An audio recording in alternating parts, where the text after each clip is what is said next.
prabangsa. Jikalau ada tuntutan pampasan untuk pokok dan harta yang sedia ada di tanah tersebut, ia tidak mengikuti harga semasa tetapi apa yang dikira layak oleh pemerintah. Tidak dinafikan bahawa kerajaan melalui agensi Jabatan Hal Ehwal Orang Asli telah membawa beberapa bentuk pembangunan kepada orang asli, seperti ada kampung yang lengkap dengan kemudahan asas, bantuan pertanian dan bantuan persekolahan. Namun, tanpa pengiktirafan hak kekal ke atas tanah adat secara bertulis, orang asli hanya menjadi penumpang di tanah peninggalan nenek moyang mereka. Ini terbukti dengan terjadinya banyak kes pengambilan dan pencerobohan tanah adat orang asli yang berlaku dan berlarutan sejak dahulu lagi. Pengambilan dan pencerobohan ini nyata tidak menguntungkan orang asli, malah meningkatkan lagi kadar kemiskinan kerana kawasan tanah adat semakin mengecil dan sumber alam semakin berkurangan.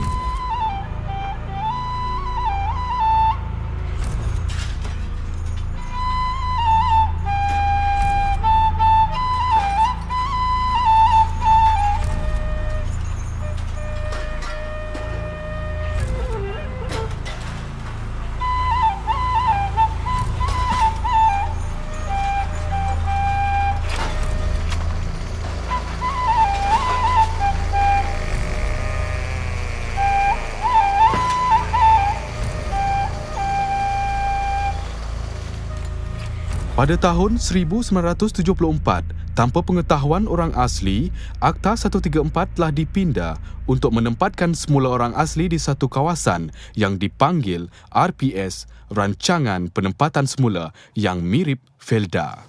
Orang asli yang duduk di RPS, kehidupan mereka lebih melarat daripada orang asli yang tidak duduk di RPS. Macam kami tidak lahir di dalam RPS, kami lebih berjaya, boleh mencapai begini.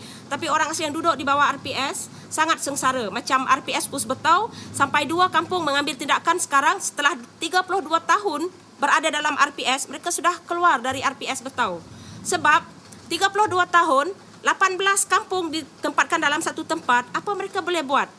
Itu ladang getah pun bukan bawah mereka. Felkra panggil pendatang asing untuk toreh. Orang kampung hanya duduk, diam dari pagi, tunggu malam, malam tunggu pagi.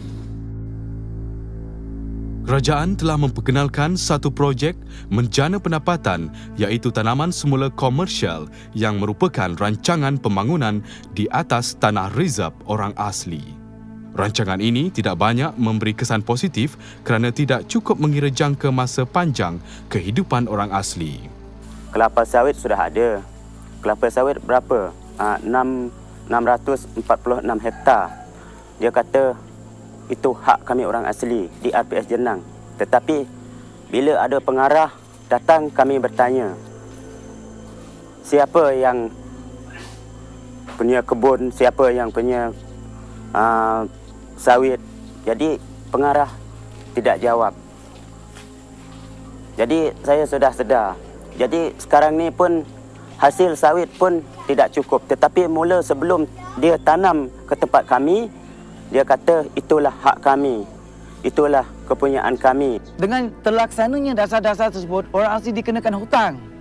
Dan contohnya kalau mereka ada tanaman yang mereka dah tanam sendiri, pokok-pokok getah ditolak dan mereka tidak diberi pun papasan getah-getah tersebut.